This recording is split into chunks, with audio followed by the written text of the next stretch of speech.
Bismillahirrahmanirrahim. Assalamualaikum warahmatullahi wabarakatuh.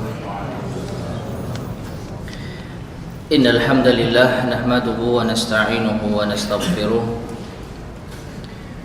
wa na'udzu billahi min sururi anfusina wa min sayyiati a'malina.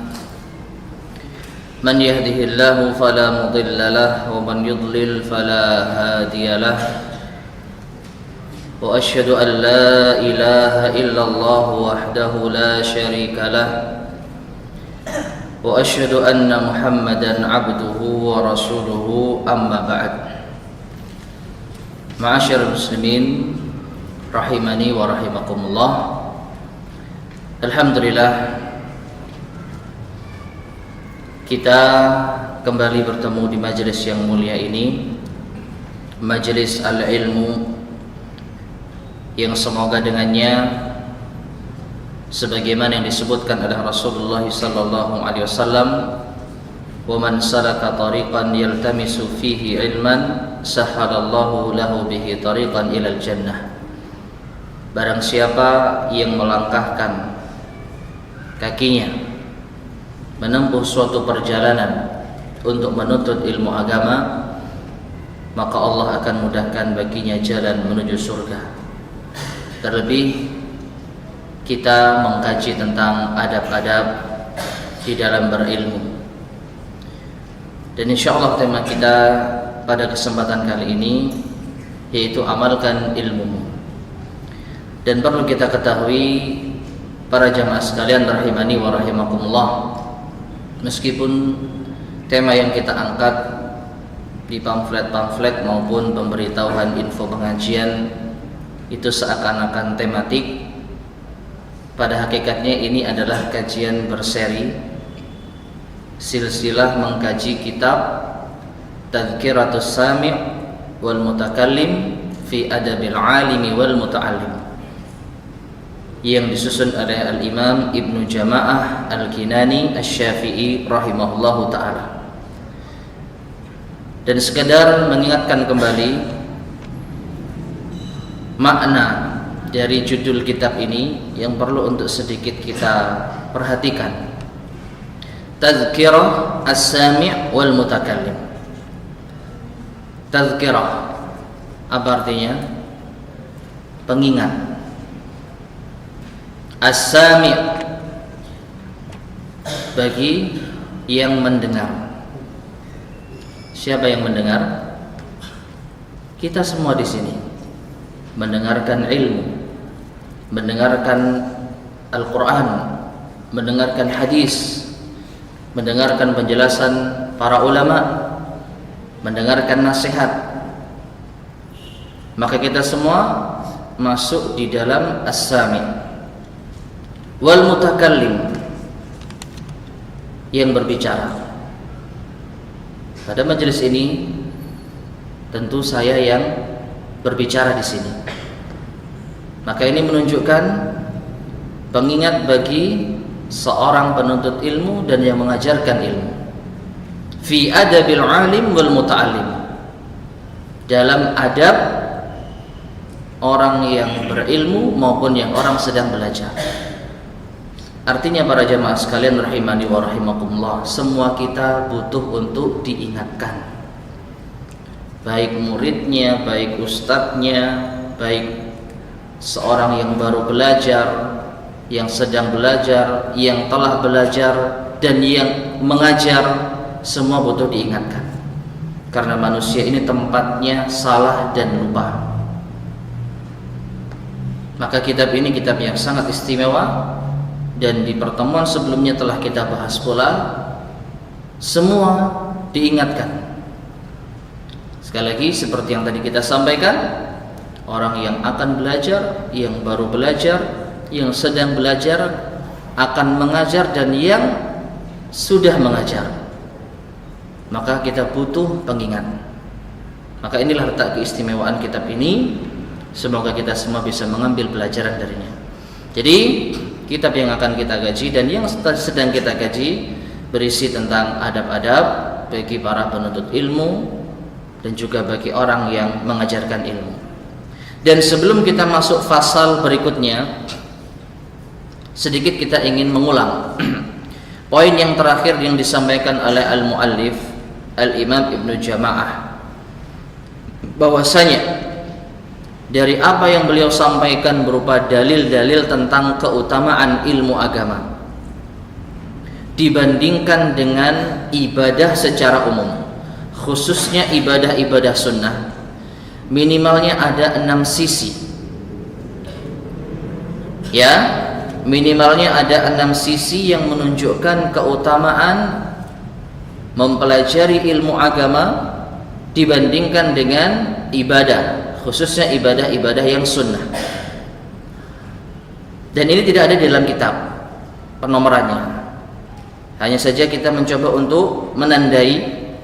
Kalau boleh kita hitung ada sekitar 6. Yang pertama, li'anna naf'al ilmi ya'ummu sahibahu wan nas. Sisi yang pertama, bahwasanya ilmu ini lebih utama dibandingkan dengan ibadah sunnah karena manfaat ilmu ini umum, mencakup orang yang memiliki ilmu dan manusia yang mendapatkan ilmu darinya.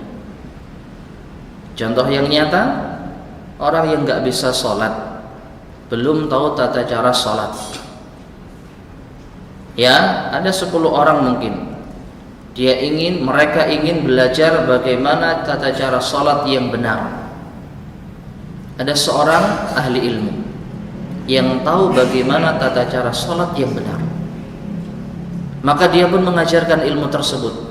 Siapa yang dapat manfaat?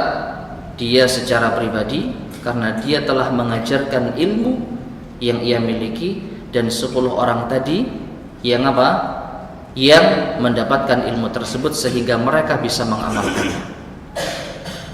Nah ini. Sedangkan ibadah sunnah manfaatnya untuk siapa? Untuk pribadi tertentu. Gak ada ceritanya orang mengamalkan ibadah sunnah secara zatnya lalu kita mendapatkan manfaat darinya. Ya, ada seorang yang mengerjakan sholat rawatib ba'diyah maghrib, lalu kawannya dapat manfaat darinya. Tidak ada. Dari sisi zat ibadah itu sendiri. Maka ibadah sunnah manfaatnya terbatas pada yang mengamalkan saja. Adapun ilmu, maka ini bermanfaat bagi orang yang memiliki ilmu tersebut dan orang yang mengamalkan ilmu tersebut. Nah ini sisi yang pertama. Sisi yang kedua, wali annal ilma musahhihun li ghairihi minal ibadat. Masih ada kaitannya dengan yang pertama.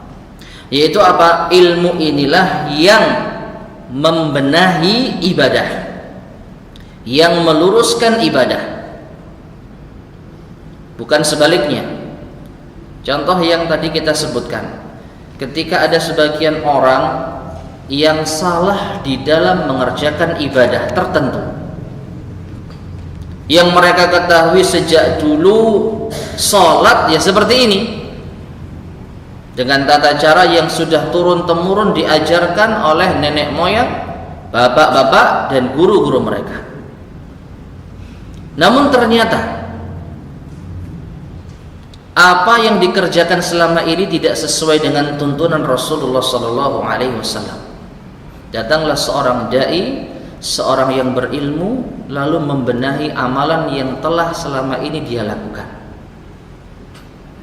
Maka ilmu dapat membenahi ibadah-ibadah yang mungkin dahulu salah.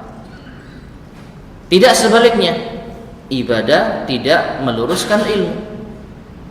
Maka ini menunjukkan ibadah butuh ilmu.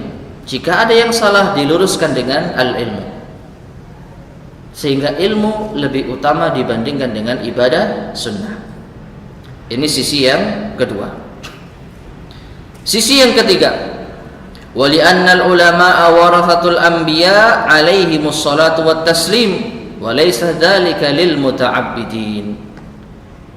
Para ulama, ahli ilmu, mereka itu pewaris para nabi. Sedangkan tidak ada di dalam hadis ahli ibadah itu pewaris para nabi. Ini menunjukkan ulama lebih unggul dari sisi ini dibandingkan dengan ahli ibadah. Ya, para ulama, kata Nabi SAW, innal ulama'a warathatul anbiya, fa innal anbiya lam yuwarithu dinaran wala dirhaman. Sesungguhnya para ulama itu adalah pewaris para nabi, dan para nabi itu tidak mewariskan dinar dan dirham, tidak mewariskan harta. Warathul ilma, mereka mewariskan ilmu. Faman akhadahu akhadha bihadzin wafirin, maka siapa yang mengambil warisan tersebut berupa ilmu, dia telah mengambil bagian yang besar, yang banyak. Ya, jadi para ulama pewaris para nabi, sedangkan ahli ibadah mereka bukan pewaris para nabi. Ini sisi yang ketiga. Sisi yang keempat, wali anna ta'atal alim wajibatun ala ghairihi fih. Mentaati ahli ilmu itu wajib. Mentaati ulama itu wajib. Tidak dengan ahli ibadah. Apa kata Allah Subhanahu wa taala? Fas'alu ahla dzikri in kuntum la ta'lamun. Maka bertanyalah kalian kepada ahli zikir. Yang dimaksud adalah ahli ilmu, ahli Quran, ahli sunnah, jika kalian tidak mengetahuinya. Allah Subhanahu wa taala tidak perintahkan kita untuk bertanya kepada ahli ibadah. Tanyalah kepada ahli sholat tahajud, tanyalah kepada ahli puasa sunnah, tanyalah kepada ahli zakat, ahli haji. Tidak. Ahli dzikr, ahli ilmu. Ini menunjukkan mereka lebih utama dibandingkan dengan ahli ibadah. Dari sisi apa? Wajibnya kita taat kepada mereka. Demikian pula Allah berfirman, wa atiullaha wa atiur rasul wa ulil amri minkum. Taatlah kalian kepada Allah dan taatlah kalian kepada Rasul dan kepada ulil amri di antara kalian. Siapa ulil amri? Mencakup dua, al ulama wal umara. Ulama dan pemimpin kaum muslimin. Ini menunjukkan kita wajib taat kepada ulama, kita mengikuti nasihat dan arahan mereka, tidak kepada ahli ibadah. Ini sisi yang keempat. Sisi yang kelima, wali annal ilma yabqa atharuhu ba'da mauti sahibih wa ghairuhu minan nawafil yanqati bimauti sahibiha. Ilmu itu pengaruhnya akan terus menerus mengalir bagi pemiliknya. Berubah apa? Ilmu yang bermanfaat tadi. Bukankah di antara amal yang tidak terputus meskipun telah meninggal dunia, orangnya telah meninggal dunia? Di antaranya apa? Ilmun yuntafa'u bih. Idza mata al-insan inqata'a amaluhu illa min thalath. Jika seorang manusia telah meninggal dunia, terputus amalannya. Tidak bisa meraih pahala dengan amalnya lagi, kecuali tiga perkara. Salah satunya au ilmun yuntafa'u bih. Ilmu yang bermanfaat. Ya. Jadi pengaruh ilmu yang diajarkan luar biasa. Dan kita tidak bisa menghitungnya. Allahu sari'ul hisab, Allah yang maha menghitungnya. Jadi jangan remehkan sedikit ilmu yang mungkin pernah kita ajarkan kepada siapapun, kepada kawan kita, kepada orang tua kita, kepada anak kita, istri kita, kepada murid-murid TPA kita, kepada anak-anak kecil. Luar biasa. Contoh yang sederhana, ya, ketika kita mungkin mengajarkan mereka anak-anak kecil Al-Fatihah yang benar, lalu mereka baca sepanjang hidup mereka, berapa pahala yang bisa kita peroleh? Belum lagi kalau mereka mengajarkan kepada generasi penerus mereka. Ini keutamaan apa? Al-ilmu. Pengaruhnya akan terus mengalir sampai pun kita meninggal dunia. Berbeda dengan ahli ibadah. Begitu ahli ibadah meninggal dunia, stop, dia nggak bisa beramal lagi. Dia tidak bisa memperoleh pahala sepeninggalnya. Nah, ini menunjukkan apa? Ilmu lebih utama dibandingkan dengan ibadah secara umum.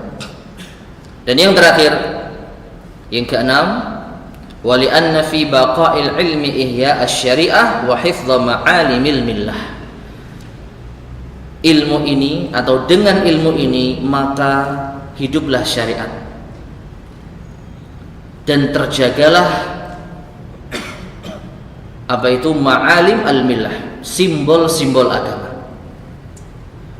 Ya, dengan ilmu syariat ini terjaga. Dengan ilmu syariat ini apa? Senantiasa akan tersiarkan. Beda dengan ibadah, ahli ibadah. Karena apa? Ibadah terbatas pada dirinya sendiri. Sekali lagi, dengan ilmu ini bermanfaat untuk manusia secara umum.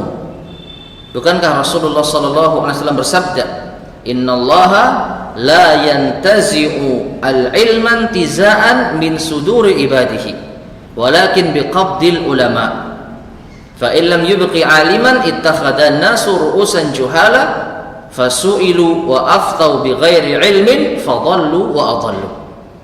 Sesungguhnya Allah ini tidaklah mencabut ilmu itu langsung dari dada hamba-hambanya. Artinya, cara Allah mencabut ilmu di atas permukaan bumi ini bukan dengan tiba-tiba Allah jadikan orang itu bodoh. Yang asalnya berilmu, yang asalnya hafal Quran, yang asalnya hafal hadis, tiba-tiba apa? Bodoh dia, lupa. Bukan seperti itu cara Allah mengambil ilmu. Akan tetapi Allah mengambil ilmu dengan mewafatkan para ulama. Dengan mewafatkan para ulama. Hingga ketika Allah tidak menyisakan seorang alim pun, akhirnya manusia menjadikan pemimpin dan tokoh mereka siapa? Orang-orang juhala, orang-orang bodoh. Maka mereka pun ditanya lalu menjawab tanpa ilmu. Akhirnya mereka sesat dan menyesatkan. Perhatikan, dengan tidak adanya ulama, syariat nggak terjaga. Penyimpangan di mana-mana, kesesatan merajalela.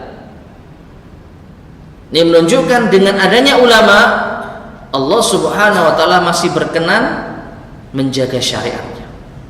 Ada ilmu di atas permukaan bumi ini. Maka dengan ilmu syariat terjaga. Ini menunjukkan ilmu lebih utama dari ibadah, khususnya ibadah-ibadah sunnah. Nah, inilah 6 poin terakhir yang kita bahas pada pertemuan yang lalu. Namun kita ingin untuk mengulangnya, untuk menegaskan sekali lagi pentingnya ilmu agama, sehingga kita semakin termotivasi untuk belajar dan terus belajar. Baik, sekarang kita masuk pada pasal berikutnya, pasal yang terakhir di bab yang pertama. Faslun, fadilatul ilmi wal ulama innama huwa fi haqqil ulama'il amilin.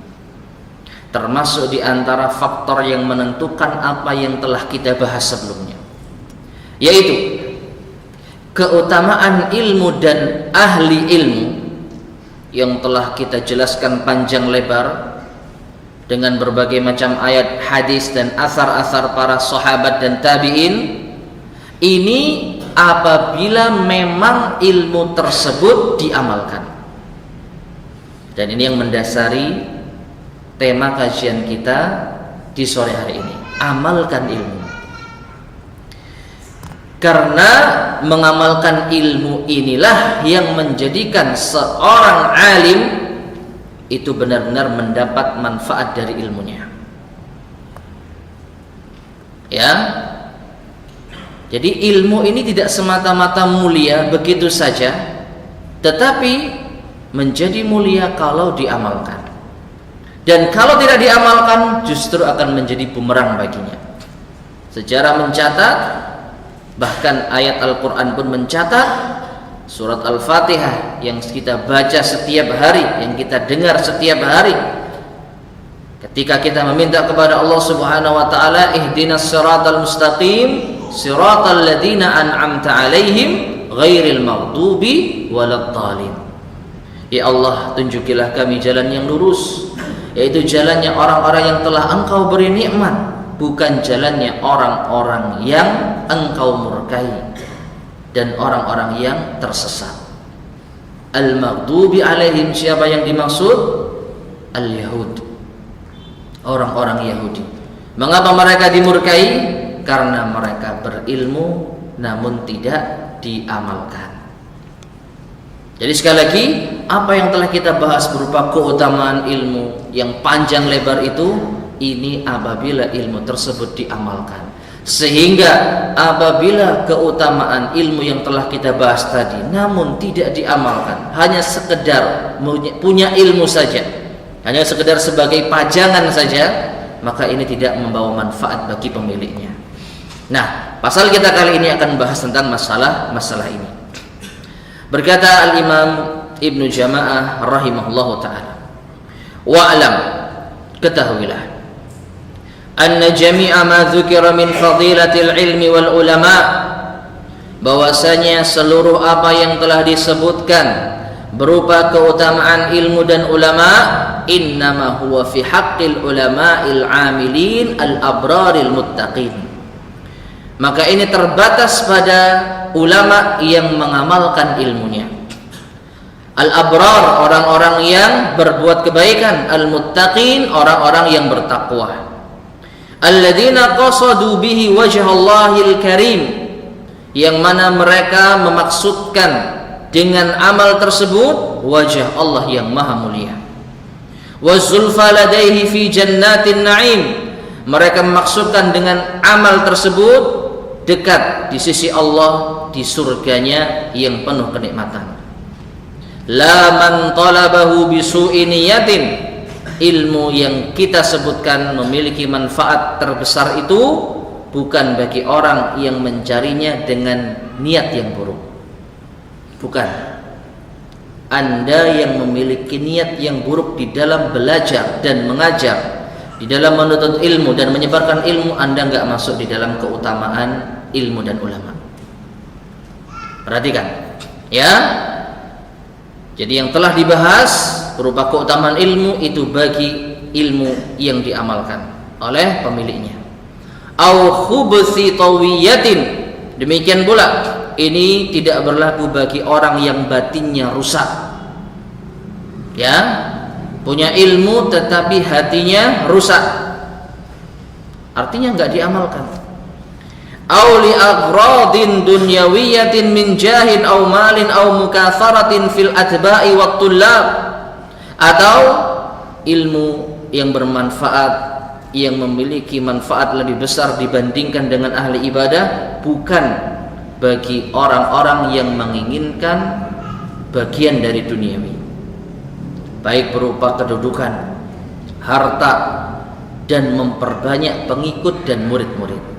Subhanallah. Perhatikan ma'asyar muslimin rahimani wa rahimakumullah. Nasihat bagi orang yang memiliki ilmu, khususnya para dai, khususnya para ustadz. Hati-hati dengan niat, ya, Anda memiliki ilmu dan mengajarkan ilmu. Jangan sampai Anda menuntut ilmu itu tujuannya adalah dunia. Ya, sekali lagi ini berlaku bagi siapapun, orang-orang yang berada pada konsentrasi di dalam menuntut ilmu. Tadi kita sebutkan termasuk bagi para ustadz, para dai, khususnya apa?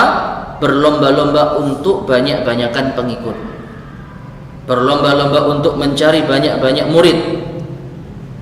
Nah ini, maka ini termasuk di antara hal yang merusak ilmu, sehingga ilmu yang dimiliki enggak berguna, tidak ada manfaatnya.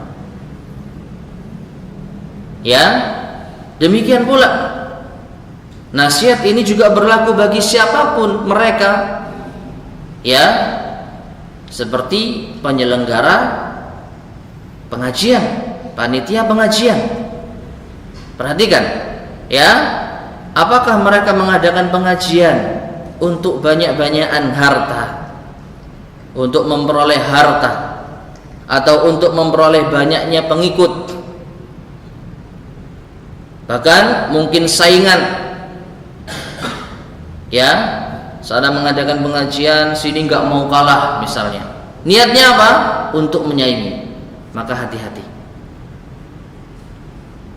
Ini tidak bermanfaat.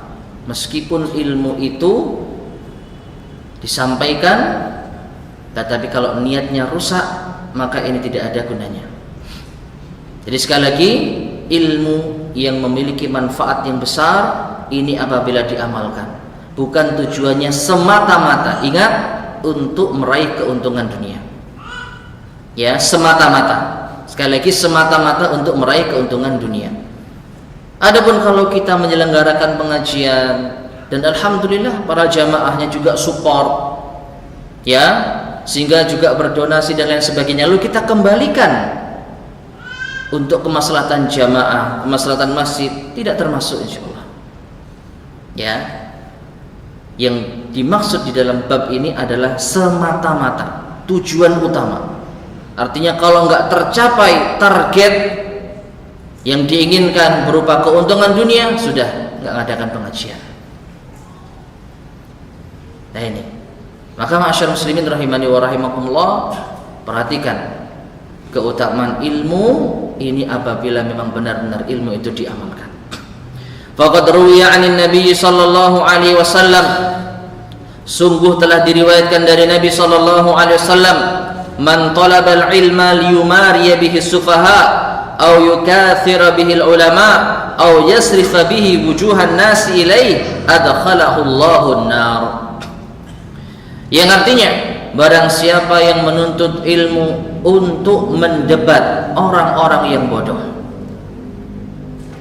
ya, atau untuk banyak apa itu mendebat para ulama, ya, yukatsira bihi al ulama, merasa bangga di hadapan para ulama kalau dia termasuk jajaran orang yang berilmu, atau orang yang menuntut ilmu itu berharap wajah-wajah manusia berpaling kepadanya, mengarah kepadanya. Jadi mengharapkan apa? Jamaah. Bagaimana caranya agar orang itu menghadiri kajiannya misalnya. Dalam artian itu motivasi utama. Kalau jamaahnya nggak banyak, nggak mau ngisi kajian, misal. Kalau jamaahnya tidak melihat dirinya menyimak kajiannya dengan sama, maka dia nggak mau. Nah ini, yang intinya dia berharap wajah-wajah manusia itu mengarah kepadanya, maka balasannya adalah Allah akan masukkan ia ke dalam neraka. Naudzubillahi min dzalik. Maka ma'asyar muslimin rahimani wa rahimakumullah, hati-hati dengan niat kita. Jangan sampai kita salah niat menuntut ilmu untuk berdebat, memiliki ilmu untuk bisa berbangga di hadapan para ulama, menuntut ilmu agar orang menghargai kita, agar orang segan kepada kita, agar orang menghormati kita, melayani kita. Hati-hati. Ya, ini termasuk di antara niat yang buruk yang menjadi sebab ilmu kita nggak bermanfaat, sehingga kita tidak memperoleh keutamaan yang besar. Nah, ma'asyar muslimin rahimani wa rahimakumullah, ini yang perlu untuk kita perhatikan. Dan sekarang sungguh zamannya, dengan adanya media sosial, mudah sekali kita berdebat. Ya, mudah sekali kita adu argumentasi dengan orang yang nggak kita kenal. Ada sedikit isu langsung dibahas, memancing orang-orang untuk berdebat, memancing orang-orang untuk komen, lalu kita bantah, bangga kita. Subhanallah. Ya, bahkan orang yang nggak punya ilmu, dia bermodal apa? Tanya ustaz. Ustaz, bagaimana dengan fitnah ini dan itu? Tujuannya apa? Bukan untuk menghindari dirinya dari fitnah, tujuannya untuk di copy paste kepada lawan debatnya. Subhanallah. Bahkan dia tidak segan-segan mengcopy paste syubhat itu ke ustadznya. Yang awalnya ustadznya pikirannya tenang, menjauhi fitnah, menjauhi segala macam perdebatan, datanglah syubhat. Nah ini, maka hati-hati. Niat kita dalam menuntut ilmu bukan untuk seperti ini. Niat utama kita menuntut ilmu untuk beramal. Yang jelas-jelas saja masih banyak yang belum kita amalkan. Jangan kita cari musuh. Ya, coba praktekkan. Kita nggak komen dalam setiap perdebatan, dalam setiap keramaian di media sosial. Tenang kita. Ya, sekali kita ikut komen dibalas, subhanallah. Apalagi balasnya itu nyelekit, tahu nyelekit ya? Balasnya itu agak sedikit nyindir kita, langsung hati kita ini sesak. Akhirnya mau nggak mau kita terpancing balas lagi, menghabiskan waktu. Ya, maka ma'asyar muslimin rahimani wa rahimakumullah, ilmu bukan untuk ini. Ilmu bukan untuk bangga-banggaan. Ada suatu nasihat yang sangat indah. Dalam suatu syair disebutkan, fa khairun min ijabatihi as-sukutu. Saya lupa awalnya. Subhanallah. Jadi intinya kita jangan meladeni debat dari orang-orang bodoh. Ya, sebaik-baik jawaban bagi mereka itu adalah diam. Kalau kita dipancing dalam suatu perdebatan, maka jawablah dengan diam. Fa khairun min ijabatihi as-sukutu. Sebaik-baik jawaban itu adalah diam, mendiamkan mereka. Nanti lama-lama diam sendiri. Kalau enggak mereka cari musuh yang lainnya. Asalkan jangan kita. Ya, maka ma'asyar muslimin rahimani wa rahimakumullah, ilmu bukan untuk berdebat. Ilmu bukan untuk mencari banyaknya pengikut. Ilmu bukan untuk mencari banyaknya jempol. Tahu jempol ya? Ya, kalau yang punya media sosial itu tidak asing dengan adanya jempol. Kalau enggak ada yang jempol, dia enggak mau menyebarkan ilmunya. Nah ini bukan untuk itu. Baik, demikian pula. Hadis ini diriwayatkan oleh Imam At-Tirmidzi. Baik. Wa anhu sallallahu alaihi wasallam, dan dari Nabi sallallahu alaihi wasallam, man ta'allama ilman li ghairillah aw arada bihi ghaira wajhillah falyatabawwa maq'adahu minan nar, rawahu At-Tirmidzi. Barang siapa yang menuntut ilmu, belajar ilmu bukan karena Allah, atau dia tidak mengharapkan dengannya wajah Allah, maka hendaknya ia siapkan tempat duduknya di neraka. Hadis ini riwayat Imam At-Tirmidzi. Ada sedikit catatan yang perlu untuk kita sampaikan yang tadi sempat terlewatkan. Hadis yang pertama tadi hadis dhaif. Ya, man talabal ilma liyumari bihi as-sufaha aw yukathiru bihi ulama. Di sini disebutkan hadisnya hadis yang dhaif. Meskipun kalau kita lihat kontennya, maka insyaallah tidak ada masalah. Karena apa? Orang tersebut menuntut ilmu bukan untuk lillahi ta'ala.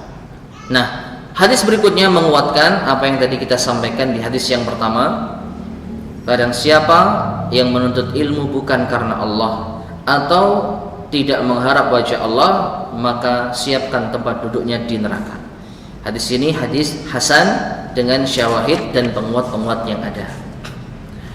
Selanjutnya, waruya, dan diriwayatkan pula bahwa Nabi SAW bersabda, man ta'allama ilman mimma yubtagha bihi wajhullah la yata'allamuhu illa liyusiba bihi gharadan minad dunya lam yajid arafal jannah yaumal qiyamah. Akhrajahu Abu Dawud.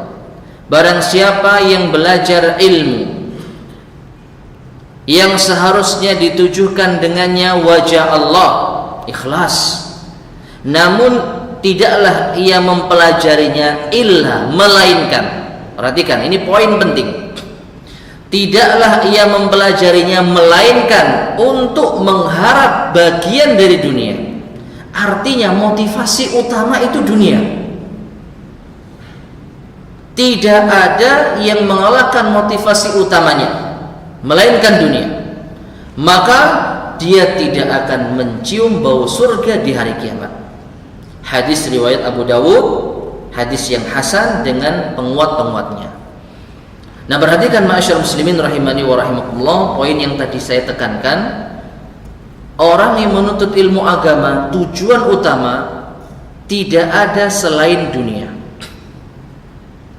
Ya, tujuan utamanya hanyalah dunia. Masalah orang bisa benar ibadahnya, ini urusan kesekian. Masalah orang bisa mendapatkan hidayah, ini urusan kesekian. Masalah orang berhijrah dari maksiat menuju taat, ini urusan sekian. Yang penting dapat dunia. Ini tujuan utamanya. Maka dia tidak akan mencium bau surga. Ya, dia tidak akan mencium bau surga. Adapun orang yang niatnya lillahi ta'ala di dalam menuntut ilmu maupun mempelajari ilmu dan mengajarkan ilmu, niatnya lillahi ta'ala. Termasuk niat lillahi ta'ala, dia ingin memberi manfaat kepada manusia. Dia ingin menghilangkan kebodohan di dirinya dan pada manusia. Itu diantara indikasi niatnya lillah. Namun ternyata Allah Subhanahu wa ta'ala dengan kasih sayangnya memberikan sedikit keuntungan dan kenikmatan dunia, maka tidak masuk di dalam hadis ini. Ya, bisa dibedakan ya. Motivasi utamanya apa? Dunia. Gak penting orang itu sesat atau tidak, orang itu berubah atau tidak, orang itu mendapat hidayah atau tidak, orang itu yang awalnya ahli syirik kemudian jadi ahli tauhid, itu nggak penting. Yang penting dia dapat dunia. Ya, tidak peduli apakah dia memberikan manfaat kepada orang atau tidak, yang penting dia dapat manfaat. Maka inilah yang dimaksud di dalam hadis ini. Sekali lagi, bedakan dengan orang yang niatnya lillahi ta'ala. Ngapain ikut kajian? Ya, kita ingin tahu agama, kita ingin menjadi orang yang baik di sisi Allah. Bukankah Rasulullah SAW bersabda, "Man yuridillahu bi khairan falyufaqihu fid-din." Barang siapa yang Allah kehendaki baik, Allah ingin menjadikan seseorang itu baik, maka Allah akan pahamkan baginya urusan apa? Agamanya. Kita ingin faham agama, Pak, biar kita baik di sisi Allah Subhanahu wa ta'ala. Ternyata begitu datang di majelis ilmu, dapat apa? Dapat bingkisan, dapat hadiah, ada makan-makan. Nah ini, boleh nggak ini? Nggak ada masalah. Ya, beda kalau apa? Ngaji di mana? Di sana. Kalau panganan nih, ya, saya malas ngaji di sana. Kenapa? Nggak ada makanannya. Nah ini, ngaji nyari apa? Makanan. Jelas tujuan utama dia menuntut ilmu untuk dunia. Nah ini bisa dibedakan ya? Bisa dibedakan nggak? Motivasi utama itu apa? Makanya ini pentingnya niat. Nggak ada yang tahu kecuali Allah Subhanahu wa ta'ala, kemudian dirinya sendiri. Maka kita nggak bisa mengukur niat seseorang. Maka niat ini perkara yang sangat besar. Ya, nah ini. Jadi ancamannya tidak akan mencium bau surga pada hari kiamat. Demikian pula wa an Abi Hurairah radhiyallahu anhu, dan dari Abu Hurairah radhiyallahu anhu, anin Nabi sallallahu alaihi wasallam, dari Nabi sallallahu alaihi wasallam bahwasanya beliau bersabda, inna awwalan nasi yuqda alaihi yaumal qiyamah, sesungguhnya manusia pertama kali yang akan dihisab, yang akan disidang pada hari kiamat. Wa dzakara thalathata, Nabi sebutkan ada 3. Wa fihi, dan di antaranya wa rajulun ta'allama al-ilma wa 'allamahu wa qara'a al-Qur'an, seseorang yang dia belajar agama dan mengajar agama dan membaca Al-Quran. Fa'utiya bihi, lalu ia didatangkan di hadapan Allah. Fa'arrafahu ni'amahu fa'arafaha, lalu Allah ingatkan tentang nikmat yang telah diberikan dan dia pun mengakuinya.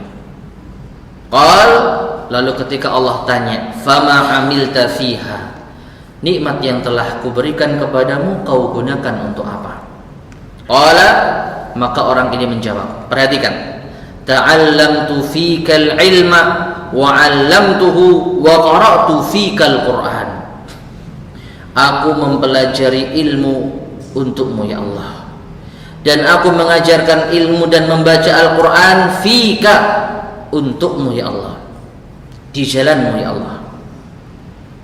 Lalu Allah pun menimpali, kadzabta, engkau dusta. Lakin ta'allamta liyuqala 'alimun, akan tetapi engkau belajar ilmu agama dan mengajarkannya agar disebut sebagai orang alim. Perhatikan, mendapat pengakuan sebagai seorang alim, tujuannya ini. Kalau tidak disebut sebagai orang alim, dia marah, dia protes. Ya, saya belajar agama sekian tahun, tapi kok nggak disebut sebagai ulama. Nah ini, di dalam hatinya seperti itu. Misalnya, wa qara'ta liyuqala qari, dan engkau pandai membaca Al-Quran agar disebut sebagai seorang qari, seorang ahli qiraah. Faqad qila, dan itu telah diucapkan, artinya pujian itu telah kau dapatkan. Ya, lalu apa yang terjadi? Tsumma umira bihi fasuhiba wajhihi hatta ulqiya finnar, lalu ia pun diperintahkan untuk diseret wajahnya lalu dilempar ke neraka. Akhrajahu Muslim wan Nasa'i, hadis ini riwayat Imam Muslim dan Imam An-Nasa'i. Ma'asyar muslimin, para jamaah sekalian rahimani wa rahimakumullah, hadis ini memiliki faedah yang luar biasa. Ya, secara khusus dalam bab ilmu, secara umum dalam masalah keikhlasan. Dalam bab ilmu, seorang yang mempelajari ilmu, mengajarkan ilmu, kalau ikhlas bahasanya luar biasa. Kata Nabi SAW tadi di hadis awal yang kita baca, wa man salaka tariqan yaltamisu fihi ilman sahhalallahu lahu bihi tariqan ilal jannah. Barang siapa menempuh suatu perjalanan untuk menuntut ilmu agama, Allah mudahkan baginya jalan menuju surga. Jadi ilmu ini dapat mendekatkan kepada surga. Tapi kalau apa? Ikhlas. Kalau enggak ikhlas, justru mereka-mereka inilah orang-orang yang pertama kali akan dimasukkan ke dalam neraka jahanam. Waliyatubillah. Sudah masuk? Kurang 1 menit. Maka ma'asyar muslimin rahimani wa rahimakumullah, perhatikan masalah yang satu ini. Ya, niat di dalam menuntut ilmu agama secara khusus. Adapun secara umum dalam masalah keikhlasan, siapa yang tahu 2 golongan yang disebutkan di dalam hadis yang tidak disebutkan di dalam kitab? Siapa? Nabi menyebutkan ada 3. Inna awwalan nasi yuqda yaumal qiyamah, fa dzakara thalatha. Sesungguhnya golongan pertama kali yang akan dihisab di hari kiamat ada 3, yang disebutkan 1. Apa yang 2? Orang yang berjihad. Yang terakhir orang yang bersedekah, dermawan. Bagaimana kisahnya orang berjihad? Ya, sama. Ketika dia dihadapkan di hadapan Allah, Allah tanya, Allah ingatkan nikmat itu, dan dia pun mengakuinya. Nah, azan terlebih dahulu ya. Silakan. Baik, ma'asyiral muslimin rahimani wa rahimakumullah. Sedikit kita lanjutkan hadis yang barusan kita baca, khususnya di dalam masalah keikhlasan. Golongan yang pertama yang disebutkan oleh Rasulullah SAW adalah orang yang berjihad di jalan Allah. Ketika Allah Subhanahu wa taala panggil dia, lalu Allah ingatkan nikmat yang telah diberikan kepadanya, ia pun mengakuinya. Dari sisi ini dia tidak mengkufuri nikmat Allah. Dia sadar kekuatan, kemampuan, keahlian yang ia miliki itu dari Allah Subhanahu wa taala. Namun permasalahannya, nikmat itu digunakan untuk apa? Maka ya Allah bertanya, "Fama 'amilta fiha?" Nikmat yang telah kuberikan kepadamu kau gunakan untuk apa? Ia pun menjawab, "Qataltu fika hatta stushhidtu." Aku berperang di jalanmu ya Allah sampai aku mati syahid. Ini pengakuan orang tersebut. Namun Allah tahu isi hati seseorang. Kadzabta, engkau dusta. Walakinnaka qatalta liyuqala jari. Tetapi engkau berjihad, engkau berperang agar engkau dipuji sebagai seorang jagoan, sebagai seorang pahlawan. Faqad qil, dan itu telah didapatkan. Orang yang ketiga, orang yang apa? Suka bersedekah. Sama, ketika dihadapkan di hadapan Allah, ia akui harta itu dari Allah Subhanahu wa taala. Namun masalahnya, ia pergunakan untuk apa? Ditanya oleh Allah, "Fama 'amilta fiha?" Nikmat yang telah kuberikan kepadamu kau gunakan untuk apa? Apa jawabannya? "Ma min sabilin tuhibbu an yunfaqa fiha illa anfaqtu fiha lak." Tidak ada satu jalan pun yang engkau cinta untuk aku berinfak di sana ya Allah, melainkan aku berinfak di sana. Kalau di zaman kita mungkin seperti ini, Pak. Tidak ada satupun donasi yang masuk dalam jalan-jalan kebaikan, melainkan dia pasti mengeluarkan rizkinya. Dia pasti mengeluarkan hartanya untuk itu.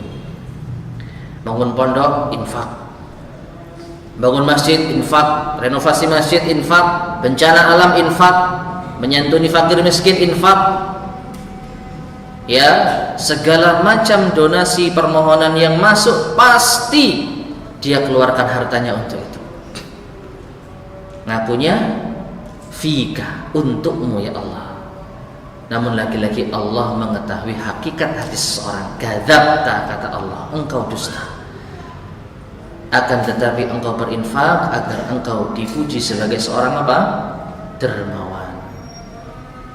Maka perhatikan, ibadah-ibadah yang besar ini dapat menjadi sebab justru membalikkan nasibnya di neraka. Orang yang berjihad mati syahid, surga. Orang yang menuntut ilmu agama, dekat ke surga. Orang yang berinfak, subhanallah, pahalanya luar biasa. Amal jariah tidak pernah terputus sampai hari kiamat meskipun dia telah meninggal dunia. Masalul ladina yunfiquna amwalahum fi sabilillah kamathali habbatin ambatat sab'a sanabil fi kulli sumbulatin mi'atu habbah. Orang yang menginfakkan rezekinya di jalan Allah, maka ini ibarat dia menanam satu biji yang menghasilkan 7 tangkai. Setiap tangkai ada 100 biji. 1 rupiah yang dia infakkan kalau ikhlas dapat 700. Subhanallah, besar. Tapi kalau enggak ikhlas justru akan membalikkan nasibnya ke dalam neraka. Dan faedah pula dari hadis ini, ma'asyar muslimin rahimani wa rahimakumullah, Allah memberikan sesuai dengan keinginan hambanya. Di 3 hadis tadi, di 3 nasib orang tadi, di akhir hadis masing-masing Allah katakan apa?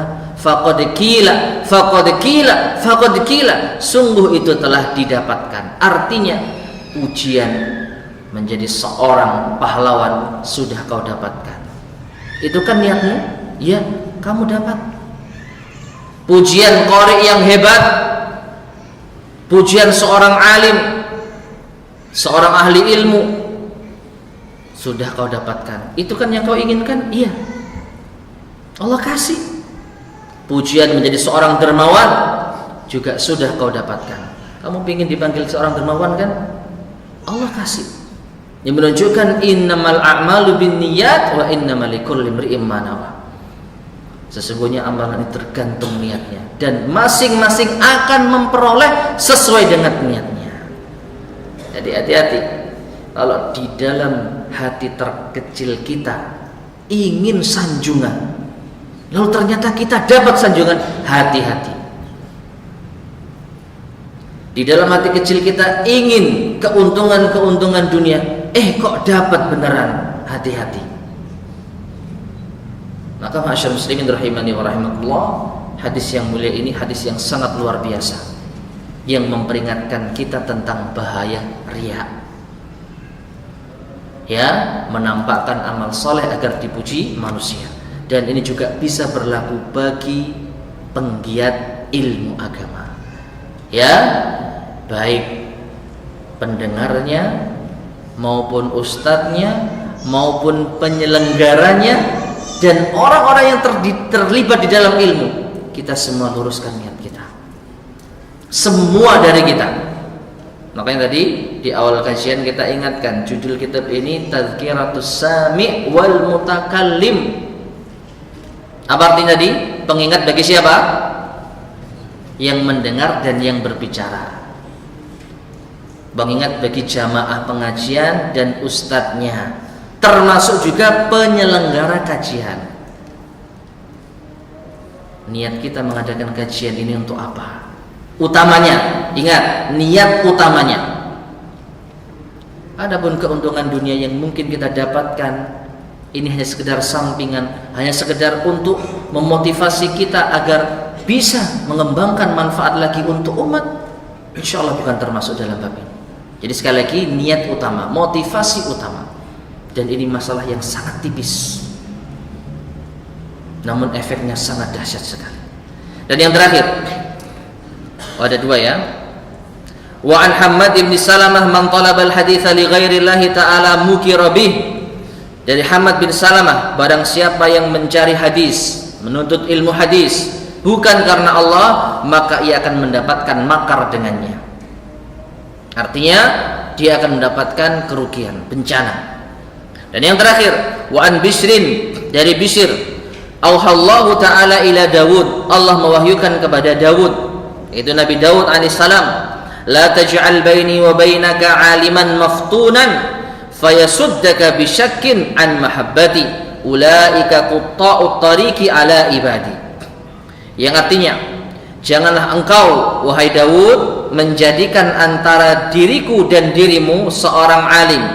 Jangan ada di antara kita seorang ahli ilmu maftunan yang dia terfitnah sehingga menghalang-halangimu, menjadikan engkau ragu dari cinta kepadaku. Intinya memalingkan keikhlasanmu. Maka mereka ahli ilmu yang terfitnah ini adalah qutta'ut tariq ala ibadi. Hakikatnya seperti pembegal bagi hamba-hambaku, yang merampas hamba-hambaku. Maka inilah bahaya orang yang memiliki ilmu tapi terfitnah dengan dunia, baik mencakup kedudukan, harta, pengikut, dan yang lain sebagainya. Mudah-mudahan Allah Subhanahu wa taala luruskan niat kita di dalam menuntut ilmu dan mengajarkan ilmu, sehingga kita termasuk di antara orang-orang yang mendapatkan manfaat dari ilmu kita. Wallahu a'lam bishawab. Taib, ini ada yang tanyakan. Bagi para ikhwah yang menyimak kajian antum sembari menjaga keamanan kendaraan jamaah. Jadi ikhwan yang menyimak kajian saya tapi sambil jaga keamanan, apakah masih termasuk dalam hadis orang-orang yang dinaungi serta didoakan malaikat karena menghadiri majelis ilmu? Wallahu a'lam, insyaallah termasuk. Ya, insyaallah termasuk. Kalaupun tidak termasuk, insyaallah termasuk di dalam hadis yang lain. Rasulullah SAW pernah bersabda, ainani la tamassuhuman nar. Ada dua mata yang tidak akan disentuh api neraka. Yang pertama, ainun bakat min khasyatillah, mata yang nangis karena takut kepada Allah. Yang kedua, wa ainun batat tahrusu fi sabilillah, mata yang kedua adalah mata yang terjaga menjaga di jalan Allah. Jaga parkiran itu jalan Allah, insyaallah. Menjaga jamaah, menjaga kendaraan jamaah yang menuntut ilmu, luar biasa ini. Ya, dan ini termasuk di antara apa? Paling tidak apa yang bisa kita mampu. Jadi pandangan mata kita dengarkan kajian, telinga kita dengar kajian sambil ngawasi keamanan, insyaallah termasuk. Wallahu a'lam bishawab, kalau saya nggak salah termasuk di antara kedua mata yang mudah-mudahan tidak akan disentuh oleh api neraka. Wallahu a'lam bishawab. Taib, ada lagi disampaikan? Baiklah, jika tidak ada, kita akhiri sekian. Mudah-mudahan bermanfaat. Kurang lebihnya saya mohon maaf. Subhanakallahumma bihamdika asyhadu an la ilaha illa anta astaghfiruka wa atubu ilaik. Walhamdulillahirabbil alamin. Assalamualaikum warahmatullahi wabarakatuh.